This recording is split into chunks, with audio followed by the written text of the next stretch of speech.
Did you know that the fact that Jesus died for us on the cross, he's empowered by the grace of God. Let me read that, Hebrews 2 verse 9. But we do see Jesus, who was made lower than the angels for a little while, now crowned with glory and honor, so that by the grace of God he might taste death for everyone. It's like, by the grace of God, that Jesus may taste death for everyone. Or so if you put it the other ways, if it were not for the grace of God, Jesus would not taste death for everyone. Now, why is that? You know, on the Garden of Gethsemane, Jesus cried out, Father, Father, take away this cup. But not my will be done, but your will be done. That last sentence is the grace of God, mightily. You know, this is Jesus talking as a man, guys. It's not as God.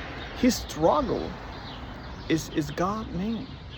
You know, people don't understand that. You know, Jesus never struggled on earth. He struggled like crazy. It's like, that's why Hebrews say he was tempted in every way. In every way. So don't ever take the grace of God lightly, guys.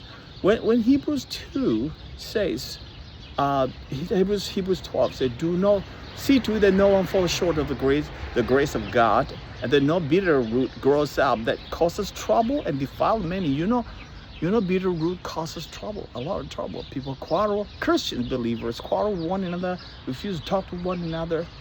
You know, and just because of the bitter root. The bitter root happens because people fall short of the glory of God, fail to grasp the grace of God. Okay, there's NIV. Let's just take a quick look for ESV. What does it say? See to it that no one fails to obtain the grace of God. Obtain the grace of God, right? The grace of God is for us. But if you reject the grace of God, you will cause trouble to yourself. And essentially, you can defile yourself. You know what defile is? Just make dirty, make unholy.